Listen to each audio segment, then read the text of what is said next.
मैं हितेश त्यागी स्वागत करता हूं आपके अपने प्लेटफॉर्म स्टडी स्थल में। दोस्तों हमारी 3 क्लासेस पैट के टेबल पर आपके हो चुकी हैं। आज की जो क्लास होने वाली है वो भी टेबल पर आपकी आधारित होने वाली है, कुछ नए क्वेश्चनों के साथ होने वाली है। तो दोस्तों वीडियो को ज्यादा से ज्यादा अपने दोस्तों के साथ शेयर कीजिए और जुड़ जाइए हमारे चैनल के साथ और लगातार मेहनत करते रहिए यूपी पैट में अच्छे नंबर लाने के लिए। चलिए चर्चा करते हैं, समझते हैं आज की क्लास में जो मैं डीआई आपके लिए लेकर आया हूं। चलिए समझते हैं डीआई के बारे में। भाई पहला जो क्वेश्चन है वो आपको ग्राफ पर आपको आधारित दिया गया है। निर्देश को एक बार हम स्टडी कर ले रहे हैं। निर्देश क्या कह रहा है भाई? निर्देश में कहा गया है,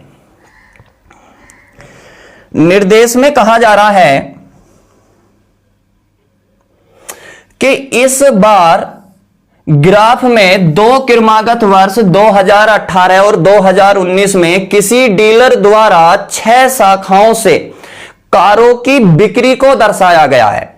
दोस्तों ये जो चार्ट है आपका, इसमें ये कलरफुल वाला जो चार्ट है ये 2018 के डाटा को हमें बता रहा है और जो व्हाइट वाला जो आपका चार्ट है ये 2019 के डाटा को हमें बता रहा है। दोस्तों यहां पर हमें कुछ ब्रांचेस दी जा रही हैं कंपनी की। जो भी आपका डीलर है उसकी जो ब्रांचेस हैं वो ए ब्रांच से 2018 में कितनी बिक्री करता है? 80 बिक्री करता है। बी ब्रांच से 105 की बिक्री कर रहा है। अगर हम बात करें उसकी डी ब्रांच की तो उसने 2018 में 85 की बिक्री की है और यहां पर 2019 में उसने 95 की बिक्री की है।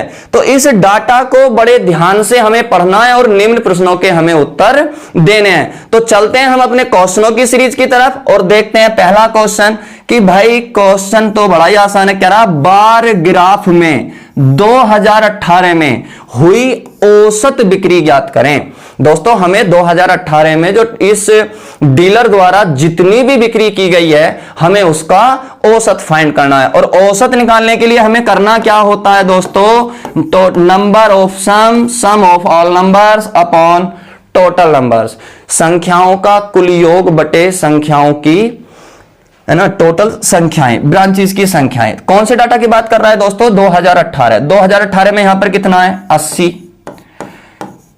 बी में कितना है? 75। सी में 95 है।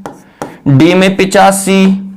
फिर ई में आपका फिर से 75 है और ई में है आपका डाटा 70 का। और टोटल कितनी ब्रांचेस हैं दोस्तों? 6 ब्रांचेस से वो बिक्री कर रहा है। तो हम इस डाटा को कितने से भाग कराएंगे? 6 से। जोड़ते हैं भाई, 5 5 10 5 15 5 20, हासिल 2 7 2 9 और 7 16 और 8 24 24 और 9 23 23 और 7 30 और 8 38 380। टोटल बनने वाला है 380 और कितने से भाग करनी है? 6 से। डायरेक्ट भाग करा लो भाई, 6 छंग 36, कितने बचे? 2 20 और 6 तिया 18। तो लगभग 63 के समथिंग हमारा आंसर आने वाला है।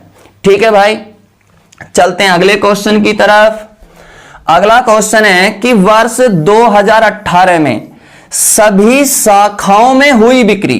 भाई हमें 2018 का टोटल करना है। देखो 2018 यहां 80, 75, 95, 85, 75 और यहां पर है 70।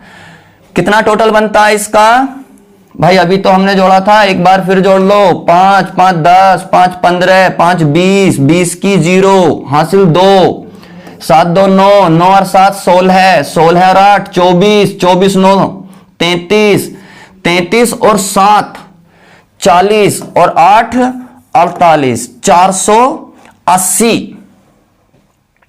कितना बनता है दोस्तों? 480। और पिछले में क्या था भाई आपका? पिछले में कितना था दोस्तों? यहां पर हमारा डाटा थोड़ा गलत हो गया। पिछले क्वेश्चन में यहां पर कितना बन रहा था? 480। 480 को डिवाइड कराना है मेरे को कितने से? 480 से। पिछले क्वेश्चन को एक बार करेक्ट कर ले रहे हैं दोस्तों। यहां पे डाटा बन रहा था 480 का, 480 का और डिवाइड करना था 6 से। तो कितनी बार? 80 बार। इसका आंसर हमारा 80 होगा। ठीक है, बात समझ आई?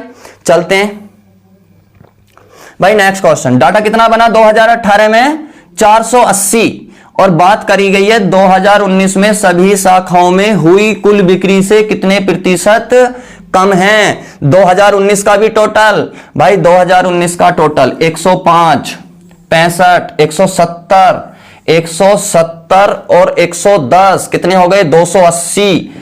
और यहां पर देखो 280 और 80 360 और 190, 360 और 190 कितने बनते हैं आपके 550। यहां पर डाटा बनता है आपका 550। उसने कहा 2019 में सभी शाखाओं से हुई कुल बिक्री से कितने प्रतिशत कम है। भाई 550 से 480 कितना कम है, आप कहेंगे कितना कम है 550 से 480, 70। हमें 70 की परसेंट किससे 550 से और गुणा में 100। भाई हमारा आंसर 0 से 0, 5 से डिवाइड करेंगे 11, 5 से डिवाइड करेंगे 20 और 20 की 7 में गुणा 140 और कितने से भाग 11 से भाग। भाई कितनी बार हो सकता है 11 कम 11, 3 बचेंगे 30, 11 दूनी 22, 12 दशमलव के समथिंग हमारा आंसर होने वाला है। दोस्तों हमारा इस क्वेश्चन का राइट आंसर होगा ए ऑप्शन। ठीक है, देखते हैं अगले क्वेश्चन को। भाई अगला सवाल है कि वर्ष 2018 में शाखा ए बी सी, 2018 में A B C, A B और सी कितना बनता है 95 और 75 कितने हो गए 170 और 80 250। तो भाई हमारा जो एबीसी का डाटा बनता है 2018 में वो 250 बनता है। और उसने कहा कुल बिक्री का वर्ष 2019 के लिए सभी शाखाओं 2019 के लिए शाखाओं एफ डी ई, हमें एफ डी ई का 2019, यहां 95, यहां भी 95 और यहां 80। भाई 95 कितने हो गए 170 और 170 और 80, यहां पर भी डाटा कितना बनता है 250। तो भाई एफ डी ई में भी डाटा हो गया आपका 250। भाई एक बार देख ले रहे हैं, कोई ऑप्शन में प्रिंट लग रहे हैं। 2018 में शाखा ए बी सी, 2018 में शाखा ए बी और सी 95 75 कितने हो गए 5 5 10 9 और 7 16 170 80 कितने हो गए 250। और 2019 में एफ डी और ई 95 और 19 की बात की जा रही है ना 95 कितने हो गए 190 और 80 कितने हो गए 270। यहां पे डाटा दोस्तों बनेगा 270 का, यहां पे 270 का डाटा बनना है आपका। और उसने कहा है बिक्री से का अनुपात 250 का और 270 का अनुपात कितना बनेगा 25:27। ठीक है भाई 25:27, ये सी ऑप्शन आपका मैच करेगा। देखो यहां पे डी ऑप्शन मत लगा देना, यहां पे दिया हुआ है 27:25, लेकिन हमारा जो राइट आंसर आना है वो आना है 25:27 हमारा राइट आंसर आने वाला है। ठीक है दोस्तों, डीआई में हमें डाटा को बड़े ध्यान से पढ़ना होता है, डाटा में कोई गलती ना हो तो, नहीं तो बशर्ते हमारा क्वेश्चन का आंसर दोस्तों गलत आने वाला है। अगले तालिका की बात करते हैं। कह रहा अगली तालिका निम्न तालिका ABCDEF संस्थानों में व्यावसायिक पाठ्यक्रम VC के लिए नामांकित छात्रों की संख्या को दर्शाता है। भाई 2013 में जो A संस्थान है उसमें 120 छात्रों ने एडमिशन लिया, यहां पर 125 ने, यहां पर 120 ने, 25 ने, यहां पर 100 ने, यहां 105 स्टूडेंट। ठीक है, क्वेश्चन की बात करते हैं। कह रहा वर्ष 2013, 2014, 2017 में संस्थान सी की बात की जा रही है। भाई संस्थान सी, ये रहा संस्थान सी आपका। और कौन कौन से वर्ष की 2013 125 का डाटा है, 2014 120 का डाटा है और 2017 है। यहां पर देखो 2017, यहां पे है ना 2017 कितने का डाटा है 140 का। उसने कहा नामांकित कुल छात्रों की संख्या। भाई इनका हमें तीनों का क्या करना है, टोटल करना है। तो 140 प्लस 120 260 और 100 360 और प्लस 25 कितने हो गए 325। तो यहां पर जो डाटा बनेगा वो 300, भाई 140 120 260 300 385 का टोटल डाटा बनेगा। और उसने कहा 2018 में सभी पांचों संस्थान में वीसी के लिए नामांकित कुल छात्रों का कितने परसेंट है। भाई हमें 2018 के पांचों संस्थानों का टोटल करना है। 2018 के पांचों संस्थान, ये रहा, पांचों संस्थानों का टोटल करना है। करिए जल्दी से। 5 8 13 5 18 2 20 कि भाई 0 हासिल 2 4 2 6 3 9 3 12 4 16 और 4 20 हासिल 2 2 और 1 3 और 1 4 5 6 और 1 7। कितना बनता है टोटल 700। तो भाई हमें 385 की जो परसेंट बतानी है वो किससे बतानी है, 700 से बतानी है। भाई 385 700 से तो लगभग 50% से थोड़ा ऊपर आपका आंसर आने वाला है। भाई 385 ये आपका 700, या ऐसा कर लीजिए, बिल्कुल कैलकुलेट कर लीजिए बेसिक। 0 से 0 कैंसिल हो गई, 5 7 से डिवाइड करेंगे, 7 पंजे 35, 3 बचे और 7 पंजे 35। तो कितना आंसर आएगा आपका 55%। दोस्तों हमें पैट की डीआई को सोल्व करने के लिए 3 प्रकार की परसेंट, औसत, रेशो निकालने बहुत ही आवश्यक हैं। इन्हीं पर आधारित आपके लगातार क्वेश्चंस बनने वाले हैं डीआई के ऊपर। चलिए चर्चा करते हैं नेक्स्ट क्वेश्चन की।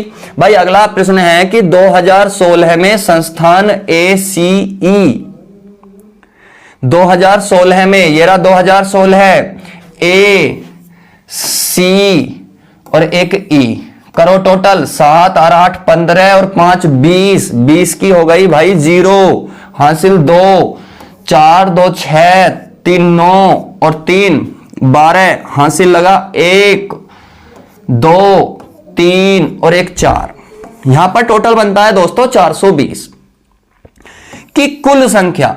और 2018 में संस्थान बी और डी में नामांकित छात्रों की कुल संख्या का अनुपात ज्ञात करें। तो 2018 में देखो ये रहा 2018, हमें कौन कौन से संस्थान की बात की गई है 2018 में, बी और डी, केवल बी की और डी की। तो 142 प्लस 38 8 और 2 10 10 की 0 हासिल 1 3 और 1 4 4 4 8 और 1 2। भाई हमें 420 का रेशो 280 से लगाना है। 0 से 0 2 से डिवाइड करा 21 बार, 2 से डिवाइड कितना 14 बार, 7 से डिवाइड 3 बार, 7 से डिवाइड 2 बार। आप कह सकते हैं कि इनमें जो सरल रेशो बनेगा वो कितने का बनेगा 3:2 का। आपका कितना आंसर होने वाला है, बी राइट आंसर आपका यहां पर होने वाला है। ठीक है दोस्तों, देखते हैं अगले डीआई को। ठीक है, अगला डीआई भाई कहा है 2015 में संस्थान ABD में वीसी के लिए नामांकित छात्रों की कुल संख्या 2018 में संस्थान C और E में नामांकित छात्रों की कुल संख्या से कितने प्रतिशत अधिक है।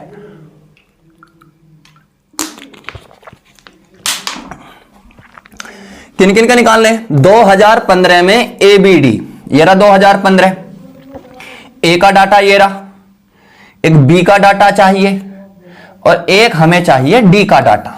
भाई टोटल करो जल्दी से, 2 और 8 10 की कितनी हो गई 0 हासिल 1 2 और 1 3 3 3 6 और 6 और 3 9, कोई हासिल नहीं लगेगा।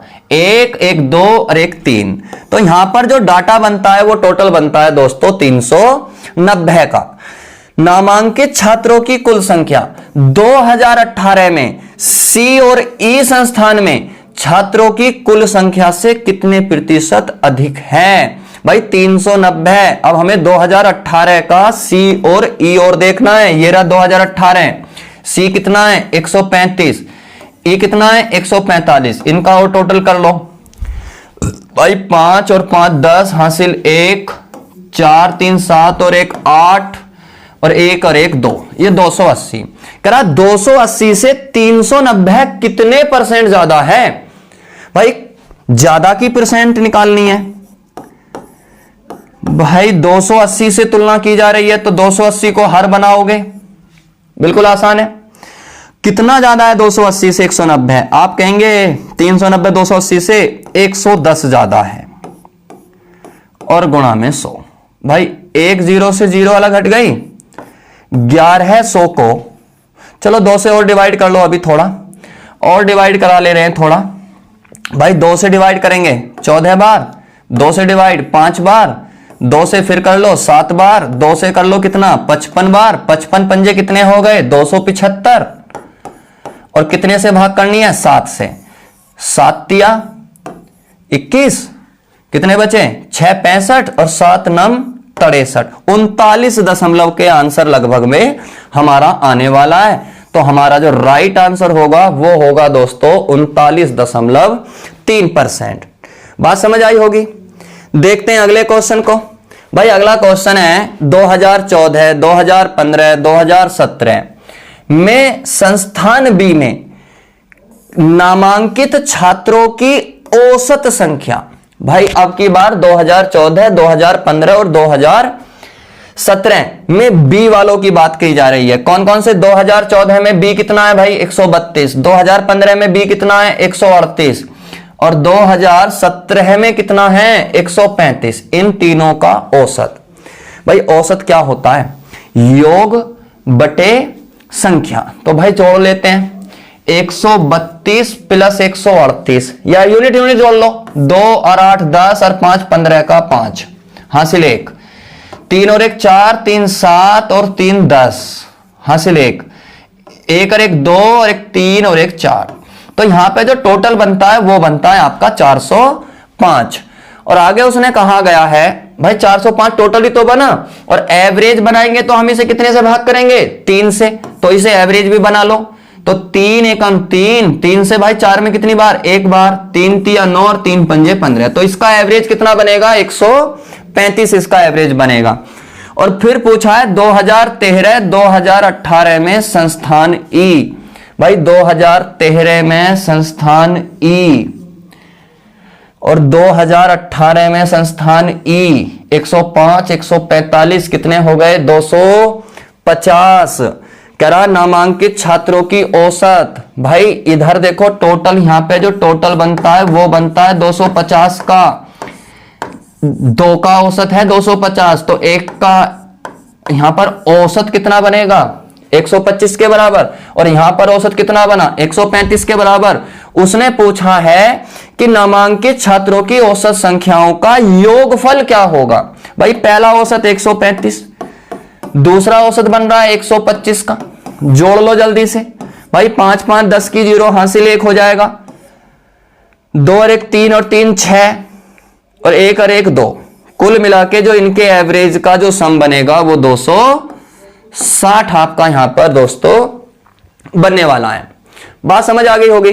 चलते हैं नेक्स्ट क्वेश्चन की तरफ। भाई अगला प्रश्न है भाई आपका जो टेबल है ये फिर से चेंज है, एक बार डीआई को पढ़ ले रहे हैं, निर्देश पढ़ते हैं। कह रहा तालिका किसी कंपनी द्वारा विगत निम्न वर्षों में कारों के उत्पादन को दर्शाता है। देखो 2012 में जो ए ने 18 का उत्पादन, बी ने 26 का, सी ने 22 का, डी ने 23 का, ई ने 31 का, और जो टोटल उत्पादन भी दिया है दोस्तों यहां पर टोटल उत्पादन कर रहा है वो 120 का। चलिए क्वेश्चन की चर्चा करते हैं। भाई वो कह रहा है 2015 में किस प्रकार की कार का उत्पादन, 2015 में किस प्रकार की कार का उत्पादन, उस वर्ष की उत्पादित कुल कारों का 20%। भाई 2015 में टोटल कितनी कारें का प्रोडक्शन हुआ है 100 कारों का, और उसने कहा है कि कुल कारों का 20%। भाई 100 का 20%, 20% यानी कि 5वां हिस्सा। कितनी कार बनती हैं 20, तो 2015 में टोटल का 20% 20 बनेगा। तो भाई किसने 20% का उत्पादन किया है? कुल कारों का 20% है, तो भाई कौन सी कार ने उत्पादन किया है 20 कारों का? कौन सी? ई प्रकार की कार का। तो हमारा आंसर होगा ई, ए राइट आंसर होगा। ठीक है, चलते हैं नेक्स्ट क्वेश्चन की तरफ। भाई अगला प्रश्न है, कह रहा 2012 है कि सभी प्रकार की कारों के उत्पादन से, 2012 है कि टोटल कारों के उत्पादन से, 2012 में कितने का टोटल बनता है? 120। 120 से तुलना की जा रही है, 120 से। वर्ष 2016 में सभी प्रकार की कारों के उत्पादन में कितने % वृद्धि हुई? भाई 2016 का टोटल कितना है? 180। तो भाई 120 से 180 पर जाने में कितने % की वृद्धि हो जाएगी? आप कहेंगे 60 की। परसेंट किससे? 120 से गुणा 100। भाई हमारी 6 से 7 DI आपकी कंप्लीट हो चुकी हैं। इन 6-7 DIओ को पढ़ के इतना तो हमें समझ आता है कि भाई हमारे जो टेबल में % से आधारित, औसत से आधारित, अनुपात पे आधारित इन्हीं प्रकार के प्रश्न बनने हैं, बशर्ते हमारी जो कैलकुलेशन है वो बहुत जबरदस्त होनी चाहिए। दोस्तों कैलकुलेशन हमारी जब ही जबरदस्त होगी जब हम बार बार अपने क्वेश्चनों का अभ्यास करेंगे। वीडियो के अंत तक बने रहने के लिए आप लोगों का बड़ा धन्यवाद। दोस्तों अगर आपने अभी तक वीडियो को लाइक शेयर न किया हो तो दोस्तों प्लीज अपने आप दोस्तों के साथ शेयर कीजिए। ठीक है, चैनल को सब्सक्राइब कराइए। दोस्तों चैनल को सब्सक्राइब करने के लिए YouTube पर आपको अलग से कोई पैसा आपको पे नहीं करना है। जो रिचार्ज आपने अपने मोबाइल में कराया हुआ है उसी में आपका काम होने वाला है। आपको कोई अलग से पेमेंट नहीं करना है। वीडियो को लाइक करने के लिए आपको अलग से पेमेंट नहीं करना है। चैनल को हमारे को सब्सक्राइब करने के लिए आपको कोई पेमेंट नहीं करना है। सब कुछ फ्री होने वाला है। तो दोस्तों बेझिझक हमारे चैनल को सब्सक्राइब कीजिए, वीडियो को ज्यादा से ज्यादा अपने दोस्तों में शेयर कीजिए। धन्यवाद।